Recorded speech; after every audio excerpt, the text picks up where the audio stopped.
1, 2, 3, SCA! So, put your other leg forward.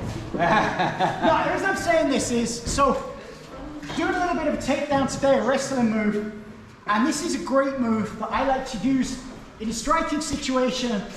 If this guy isn't a great grappler, but he's a good boxer, for me to get in range for any kind of a takedown, you know, we always say, well, you know, it's going to go to the ground, I'm going to get hold of it. But if he's a good boxer, if he clips me, I've had the privilege of training with a few professional boxers. I am not a professional boxer by quite a large margin. And even just messing around and sparring a little bit, when a professional boxer even just connects with the jab, it's a different kind of a feeling. You know, I've trained with some high-level MMA guys, and I've trained with a couple of like pro boxers. It's a different thing being punched by a boxer. Okay, so I don't want any of that. You're going to imagine David's a stylish boxer, and I don't want any of that. So even with a regular single leg, double leg, when I'm shooting down to this level, I'm still right in that danger range for getting clipped as I'm coming in. So that's when I like to use the low single. And I'm going to shoot from further out so I stay out of his range. And I am literally just going to drop this knee to the ground. This hand goes to the outside of my forearm, cups along the ground. So flat along the ground here, then my knee is going to come up to the inside of his knee, and I'm going to drive to the outside to get the takedown. And then obviously I'm going to follow in to be able to control it. So his regular stance, that side's forward, fake something here, go down, cut, drive. When he hits the ground, I'm going to follow it up and come tight, real quick. Okay? So that was the takedown we worked on today. It's a pretty straightforward takedown. On your back. Works really well. Nice, easy one. Not too many steps to it. Just make sure you're getting real low, forearm flat on the ground and cupping that heel. Head goes to the inside of the knee. So then we moved on to continuing with my knee on belly. So setting up my knee on belly, I'm in side mount. I get a nice thumb in grip, nice and deep, past the label. My hand comes back to his hip, grip his pants, sometimes people grip a knee. Surfing pop-up. This forearm works as a crossface. Keep his face going that way. Gonna take my right hand, gonna go in, palm up. Gonna get a nice grip here.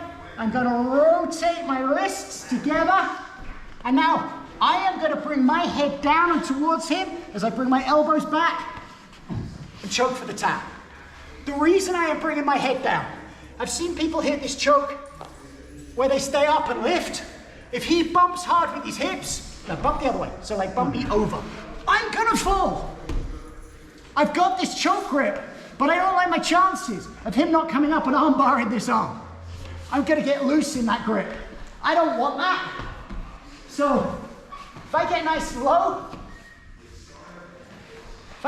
and low here, as I'm going for this choke, even if he bumps me that way, my head works as a post, okay? So that was step one. Step two, I'm going for this same choke. As I rotate around here, he answers the phone. So he's blocking that. I can maybe come across this and smash. Okay, I can switch off and drive this arm across, but all of those things are like a little bit more effort than the easiest possible thing. I've got two nice grips on his collar. I get a step behind him, I'm gonna deadlift him, put my feet in, sit, take his back. Okay? So his defense opens that up for me. Now the third thing that we looked at, when I'm going for a choke, the second I start putting this hand in here, he knows I'm going for a cross choke. We see it from mount, we see it from guard, we see it from knee on belly. This arm is a cross choke arm. He's in defensive mode. Even when I'm here setting it up with this baseball bat grip, he's already starting to block that arm and make my life difficult, right? So, if I've got this in here, and I'm trying to fight, I've lost that grip, I'm now coming for it, it's so easy for him to stop me. This arm's way back over here, right? my shoulder's farther away from him. So let's swap it up. This hand goes thumb in. I can still, this is where I started, right? I can still cross-face him. Now this hand, it's a lot easier for me to battle and get this hand in. Fight around this arm, get this hand in. I've got this same baseball grip. Okay, so I want to cross choke, but my arms are not crossed.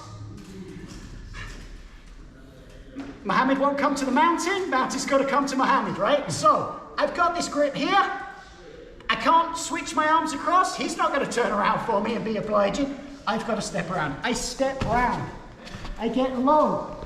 And the special thing with this grip is I push my hands for that choke. So normally, when we're doing cross chokes, we pull in. This is inverted. My hands are here. I push out. You see the scissor action? The gap here is where his neck is. So when I push out, that gap goes away. There we go, sleepy base. So I'm here, I've got my grip. I punch my other hand in, bring my elbows towards each other, rotate around, and then push my hand. He's going to tap straight away.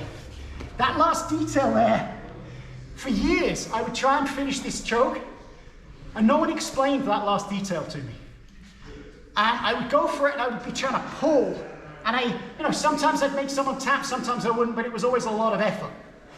And I would think, well, I don't have the strength. I'll work on my grip strength. My captains are cross grippers. And then one day, I was just looking at a pair of scissors. And then I thought about the way my hands are in this choke and the way scissors work. And that's exactly what this motion is. And I realized I don't have to pull my hands to finish this choke. I have to shut the pair of scissors. So that little mental note, pushing out, all of a sudden I was able to finish this choke, and it's actually what I normally go for when I'm knee on belly. So that was the techniques we worked tonight. Thanks, man. Thank you, Professor. Training. Thank you.